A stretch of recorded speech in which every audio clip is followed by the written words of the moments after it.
Hey, good evening, Khumo family. It's your boy Ryan Gibson, as always, here for another hopefully exciting mini masters, and if not exciting, hopefully informationally entertaining. So I hope you guys get something out of it. Today we're going to be talking about casting.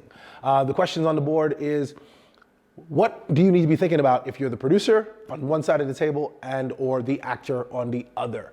What thoughts should be going through your head? So which side do we start with? Do we start with acting? Do we start with producing? Let me ask my team. What do you guys want to start with? Acting or producing? Don't everybody say yes at once. Sometimes I want a conversation.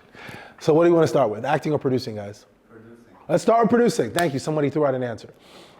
So as a producer, which would be this young lady here, what you want to be thinking about with your casting is, do you understand who and or what the character needs to be? Sometimes there's a visual.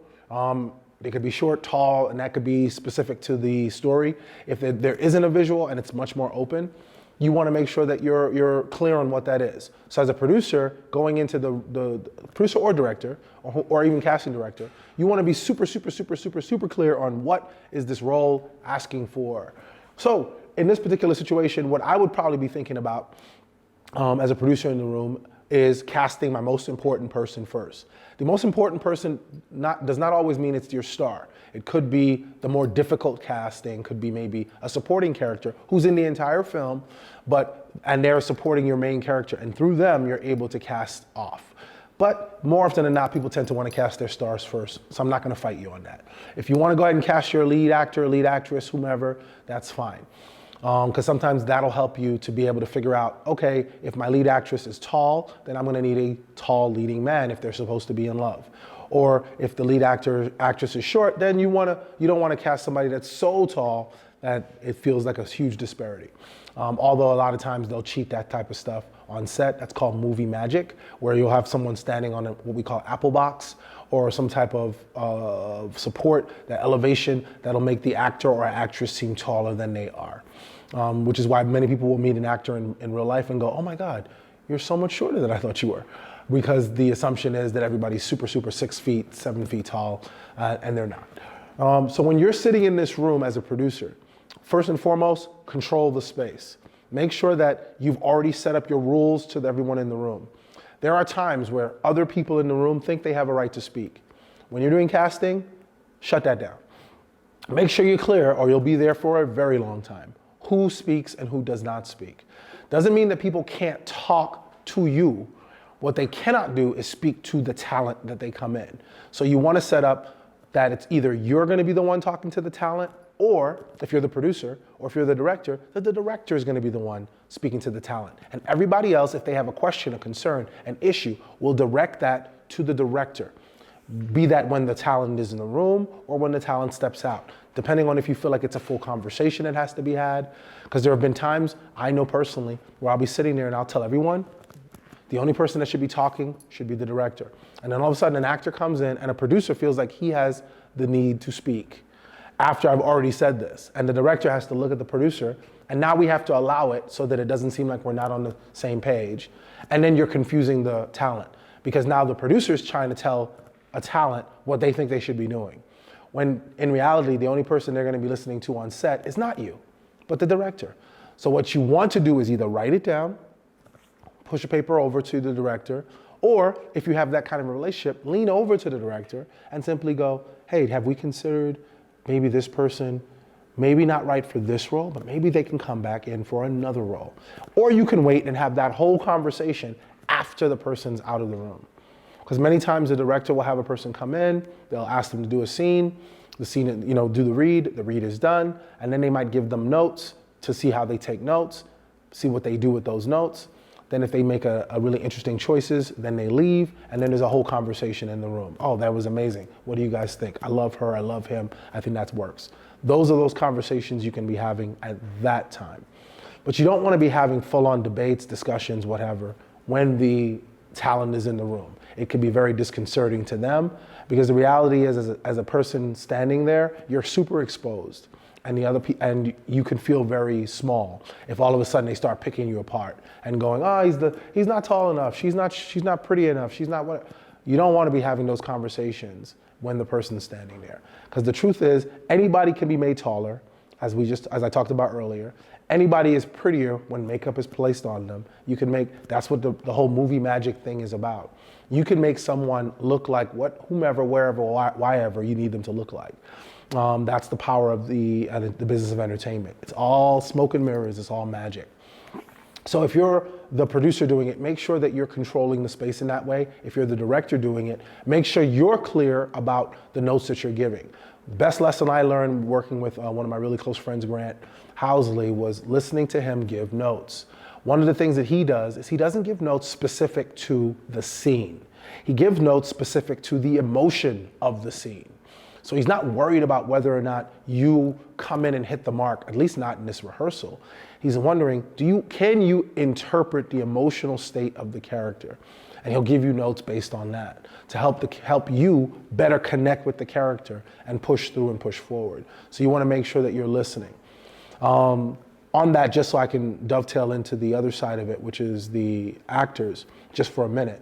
If you're in a space where you're done and you feel like, while you're in the room, that something was missed, that you didn't understand something, you weren't clear about something, ask the question as soon as you come in the room.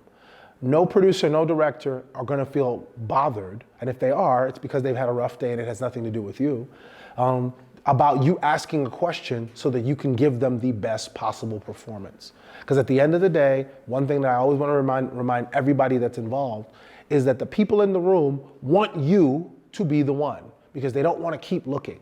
That is the most tedious part of any production, is casting. Trying to find the right persons, people, however many, to fill a particular role.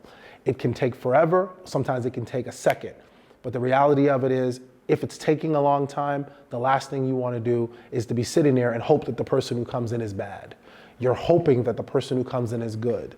So if you're the actor coming in, this is for the actors right now, know that when you walk in the room, the people on the other side of the table are not your enemy. They are on your side. They want you to be good. They want you to be the person, so they can stop looking for the person.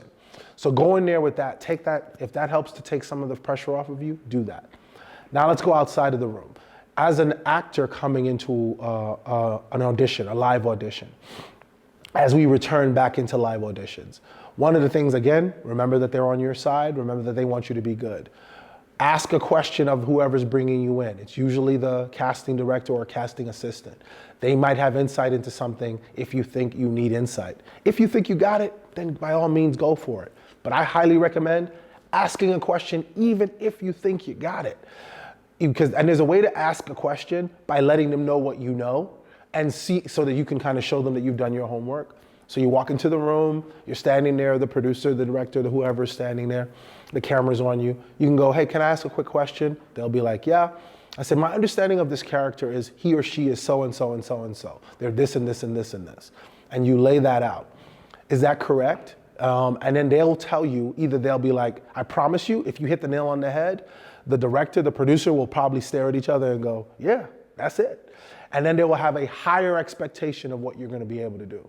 So be forewarned. If you do go in and ask a really intelligent question, now they're sitting up, because maybe it's been a long day. Maybe you're number 82 of 100 people they're going to see for the day, and they haven't found the person up till now.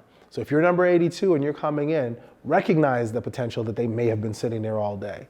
Come in with a smile. Come in with confidence. Even if you don't feel it, you're an actor. Act like you have it. Walk in there and say, hey, good evening, everybody. How are you? How's everyone doing? I hope it's not been too long of a day. They will appreciate that. Those little bit of something make you, all of a sudden you're engaged with the person, and they're engaging with you. Because remember, we're going to be working with you potentially for months. It could be a month, it could be 2 months, depending on the size of the project. But the last thing you want to do is be stuck with somebody for over a month who you dislike, or who's not nice, or who's not fun to be around. So show them who you are when you walk in the room, then show them who you can become when you transform into the character. Take your moment, but make sure that before you get in there, you're ready to go. I always tell this story because it's one of the funniest and one of the craziest stories that I've ever experienced in a casting room. Gentleman walks in, we say, okay, are you ready? He goes, yes.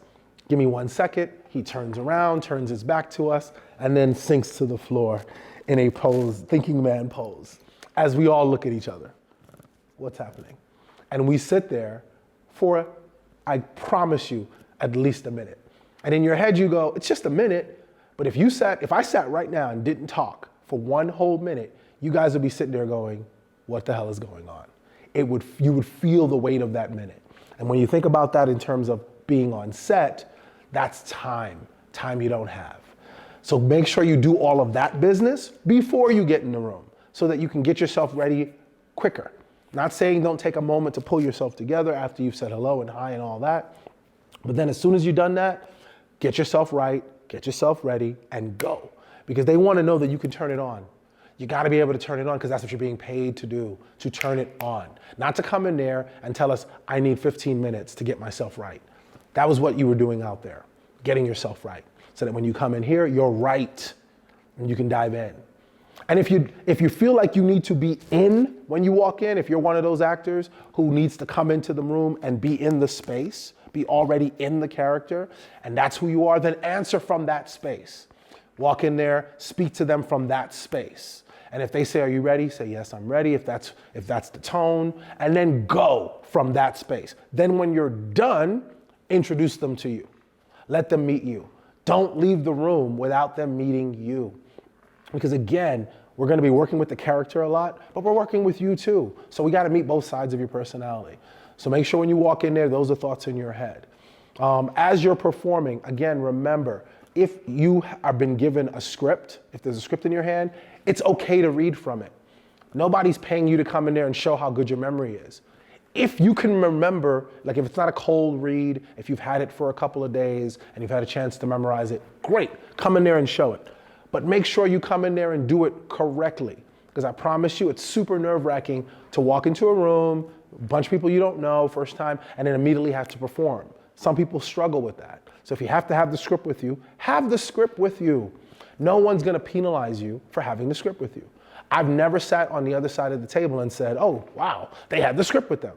I'm not thinking about that. If you need to look down at it to make sure you stay on task and stay with it, do it. Whoever's reading with you, you should know your opening, you should know your closing. Make sure you know your opening line and your closing line.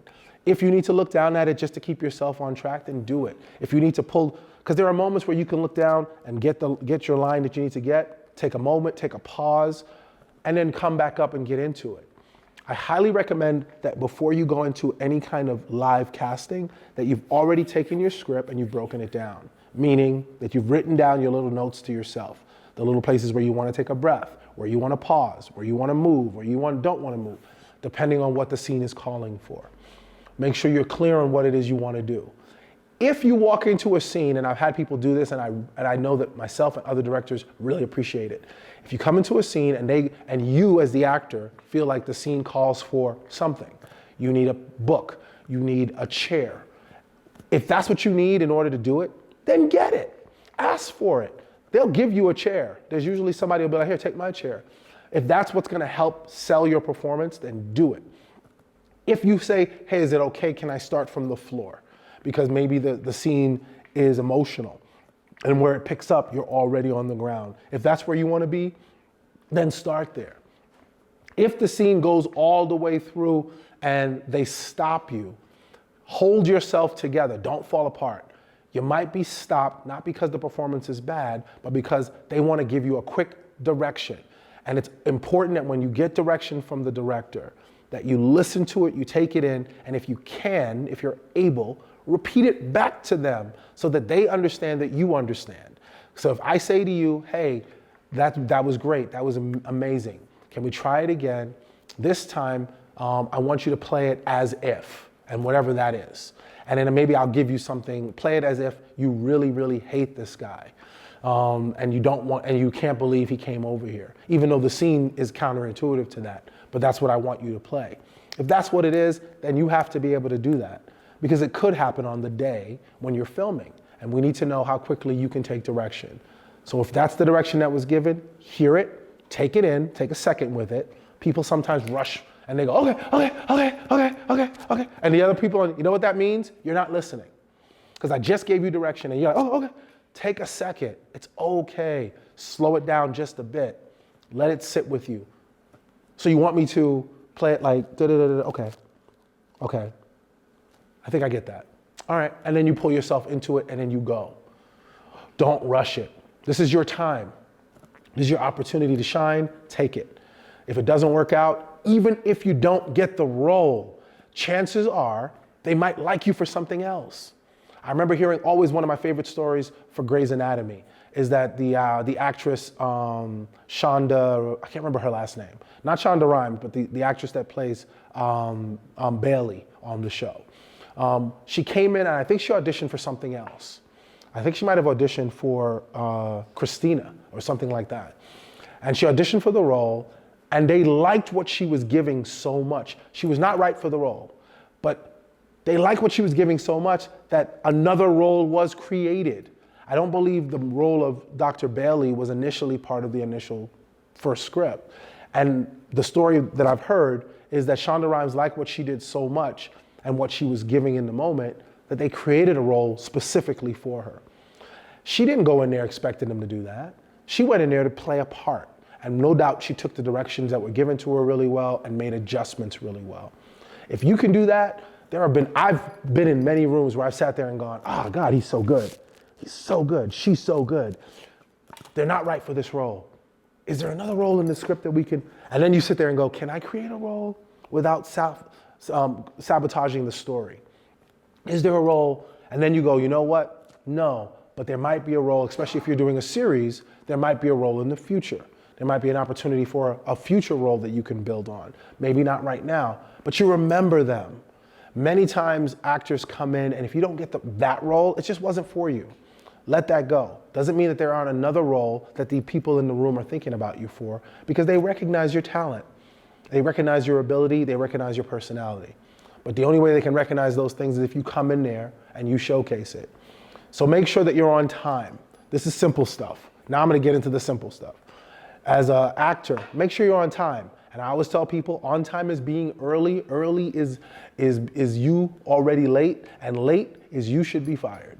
So if at all possible, get there 15, 30 minutes early. What the heck does it do? It gives you a chance to be settled.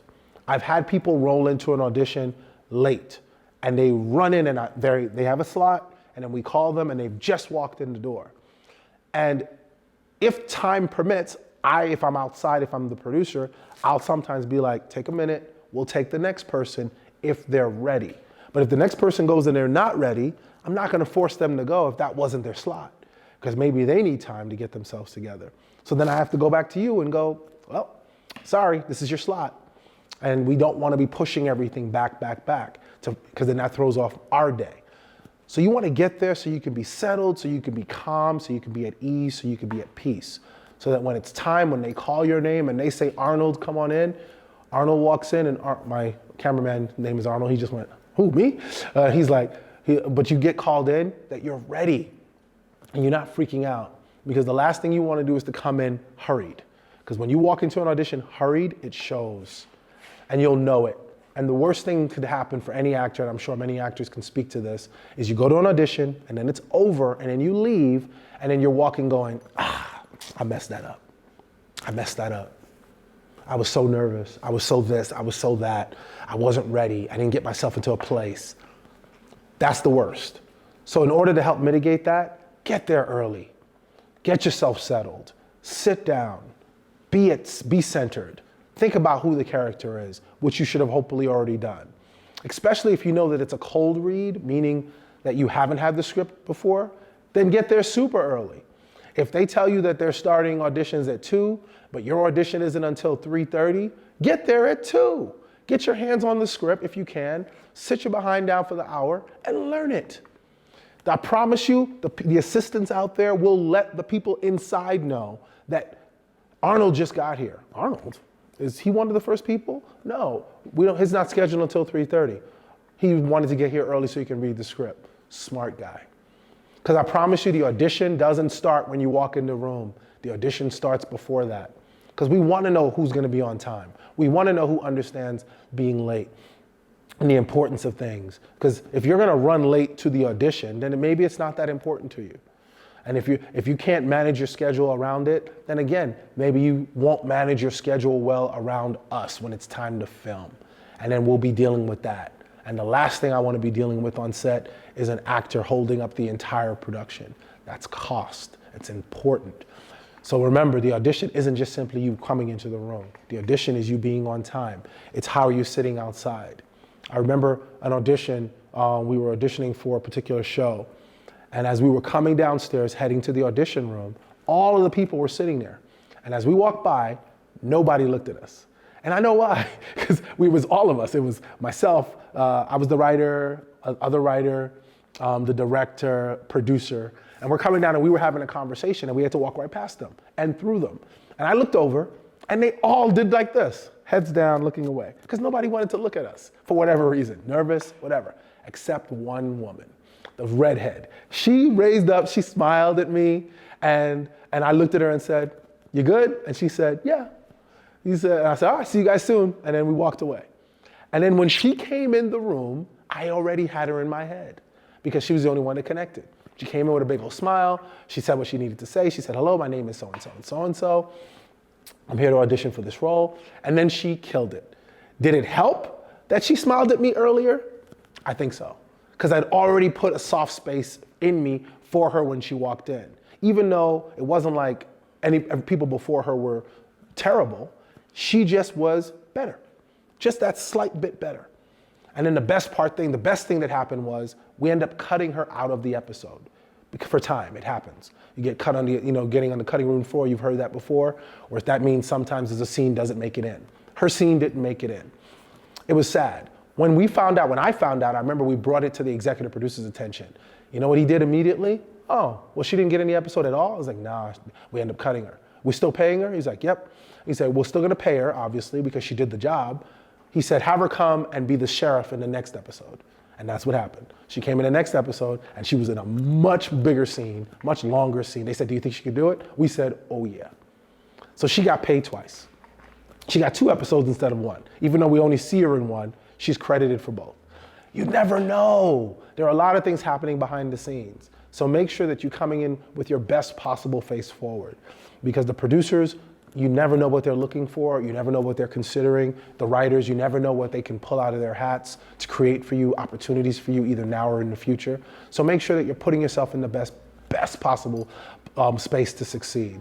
So remember, big picture as the producer. Make sure you're setting the tone for the room. As a director, make sure you're clear on what you're offering notes-wise. Make sure the notes are simple and succinct, because you don't want to confuse your actor, because you don't want to be sitting there and giving them these long-winded notes where they're sitting there going, it should be something simple, something they can grab hold of, something that you want to see an immediate change and shift.